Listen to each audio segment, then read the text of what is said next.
Terima kasih Tan Sri Speaker. Soalan nombor 2, saya meminta Menteri Sains dan Teknologi Inovasi menyatakan strategi pengkomersialan dan inovasi CNI yang akan digarap dalam penyampaian perkhidmatan awam yang berupaya mendukung Malaysia untuk menjadi antara 30 negara terunggul dalam indeks inovasi global menjelang tahun 2025. Terima kasih. Sila Menteri. Terima kasih Tan Sri Yang di-Pertua. Terima kasih Segamat. Untuk maklumat ahli yang berhormat, kedudukan Malaysia kekal pada kedudukan ke-36 daripada 132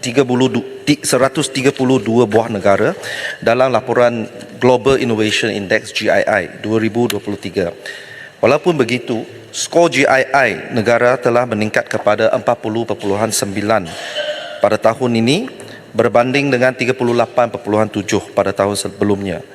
Malaysia juga telah melonjak ke kedudukan kedua negara paling berinovatif selepas China dalam kalangan 36 negara kumpulan berpendapatan sederhana atasan, mengatasi Bulgaria pada kedudukan ketiga.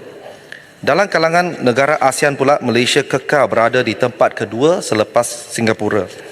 Peningkatan prestasi Malaysia dari segi skor didorong oleh pelbagai inisiatif, antaranya penubuhan Jawatankuasa Interagency Pemantauan Daya Saing Global Innovation Index sejak tahun 2021 dan juga bengkel penyelarasan input inisiatif GII telah diadakan pada bulan September yang lalu yang melibatkan semua kementerian dengan objektif untuk mengumpul data yang dapat menyumbang kepada peningkatan prestasi GII.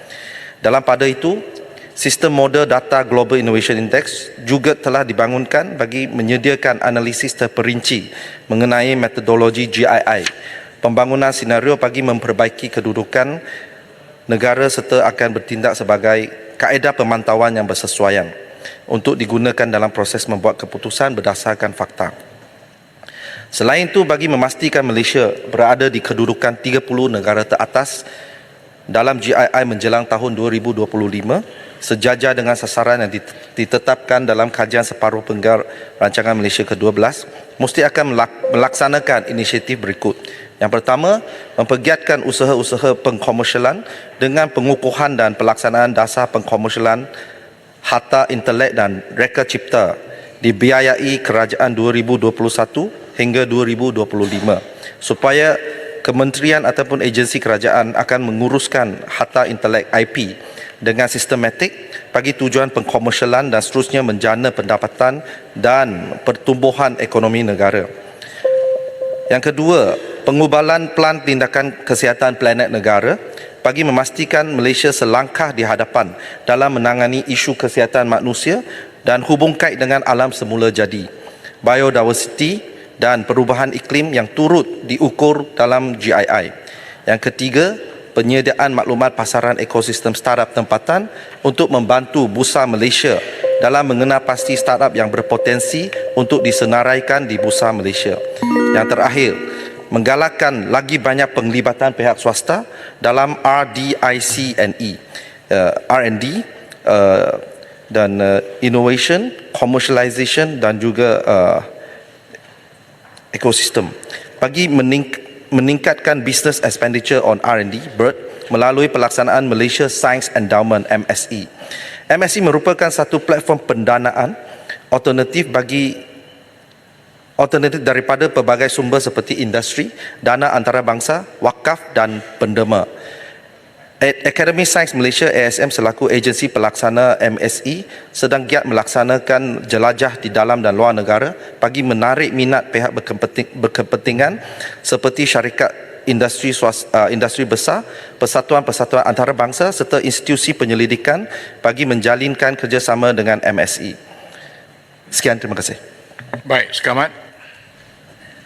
Terima kasih Tan Sri Speaker. Terima kasih Yang Berhormat Menteri. Satu jawapan yang cukup komprehensif kerana dan saya juga ingin mengucapkan tahniah kepada Yang Berhormat Menteri dan juga MOSTI atas sebuah program inovaton yang telah memberi peluang dan platform kepada usahawan ataupun golongan profesional untuk membentangkan idea-idea yang berteknologi dan sebagainya. Itu satu program yang cukup bagus. Dan berturut dengan itu, saya nak tanya soalannya, bagaimanakah rancangan reality TV tersebut berupaya dijadikan sebagai medium pengkomersialan jangka pendek yang boleh disuai padankan dengan keperluan-keperluan semasa, khususnya yang melibatkan kemaslahatan rakyat minoriti seperti OKU, warga emas, ibu mengandung dan lain-lain. Dan apakah pendekatan-pendekatan lain yang akan ditumpukan ke arah menterjemahkan ilham atau modal inovasi dalam bentuk praktikal yang boleh diperluas dalam sektor-sektor kritikal, khususnya sektor kesihatan, pendidikan dan juga pengangkutan awam. Terima kasih. Sila Menteri. Terima kasih Tan Sri yang betul. Terima kasih YB Segamat. Sebenarnya Mosti sangat berbanggalah dengan hasil ciptaan teknologi yang serta inovasi yang telah dipamerkan dalam Innovathon ini, dan pelaksanaan program Innovathon adalah selaras dengan tema Mosti, iaitu merakyatkan sains, menginsankan teknologi dan juga daya cipta madani. Dan Mosti ini sentiasa komited untuk menjayakan aktiviti R&D and C, NI and E yang merangkumi segenap lapisan masyarakat. Dan program Innovathon ini bukan sahaja melibatkan teknologi tinggi yang dibangunkan oleh industri, tetapi juga meliputi inovasi akal umbi yang lahir dari komuniti. Berkenaan dengan cadangan yang berhormat, Mosti setuju dan akan menambah baik slot pengisian pada masa depan, mudah-mudahan musim kedua, untuk dengan membawa inovasi-inovasi yang menarik daripada pelbagai agensi kerajaan melalui platform inisiatif seperti MCY, Tahun Pengkomersialan Malaysia, NTIS, National Technology and Innovation Sandbox, dan juga program MySTI. Dan untuk makluman yang berhormat, sekarang dalam Innovathon ini juga terdapat ramai peserta yang merupakan OKU, yang merupakan warga emas dan juga merupakan kanak-kanak. So tapi kita akan mempergiatkan lagi pernyataan golongan ini, dan susulan itu Mosti dengan kerjasama pelbagai agensi telah meneliti hasil ciptaan teknologi dan inovasi yang menjadi pemenang dalam Innovathon itu, untuk supaya kita mengenal pasti sama ada keperluan untuk kerajaan facilitate ataupun intervensi dalam proses pengkomersialan produk-produk mereka itu. Itu saja. Sekian, terima kasih. Baik, sila Kuala Terengganu. Terima kasih terima kasih di atas penjelasan yang begitu baik sekali daripada Menteri Mosti. Kalau kita lihat kedudukan negara di dalam indeks inovasi global, kedudukan kita sentiasa berkisar antara 33 hingga 37 sejak 6 tahun yang lalu. Kita pernah naik pada tahun 2022 kepada kedudukan ke 33, dan masih kekal ke 36.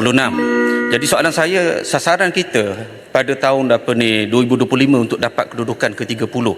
Saya agak khawatir sebab saya tengok dari segi belanjawan yang diperuntukkan masih kecil.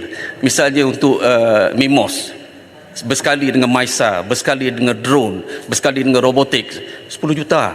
Sedangkan ini adalah sektor yang besar di dalam sektor pembuatan yang terbesar. Jadi bagaimana pula dengan sumbangan R&D kepada GERD dan BERD yang masih rendah di negara? Saya mohon pihak kementerian memberikan penjelasan bagaimana kita nak meningkatkan peranan sektor swasta industri untuk meningkatkan sumbangan mereka dalam R&D dalam negara, sekaligus dapat membantu meningkatkan kedudukan Malaysia dalam indeks inovasi. Terima kasih. Sila Menteri. Terima kasih Tan Sri yang di-Pertua. Terima kasih Yang Berhormat Kuala Terengganu. Sebenarnya negara memang sebelum ini memang di antara 33 hingga 36, dan boleh kata satu tugasan yang amat beratlah untuk kita mencapai kedudukan 30 ke atas pada menjelang tahun 2025. Tetapi terdapat banyak usaha-usaha kerajaan untuk menuju ke arah itu. Yang pertamanya, untuk makluman Yang Berhormat dengan Dewan Yang Mulia ini, untuk dana R&D tahun ini 2023 diperuntukkan sebanyak 428 juta untuk R&D.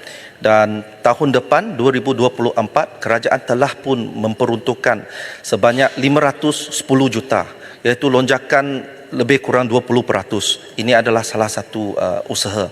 Yang keduanya, usaha kedua kita adalah dengan mempergiatkan lagi BERT, Business Expenditure dalam R&D ini, dengan membuat matching grant dengan izin melalui MSE, Malaysia Science Endowment, dan Malaysia Science Endowment Academy Science Malaysia, iaitu pelaksana MSE ini sedang pun mengadakan jelajah di dalam dan luar negara untuk membantu ataupun menarik pelabur-pelabur untuk masuk ataupun menceburi dalam bidang R&D ini, supaya boleh membantu kita naikkan BERT ini.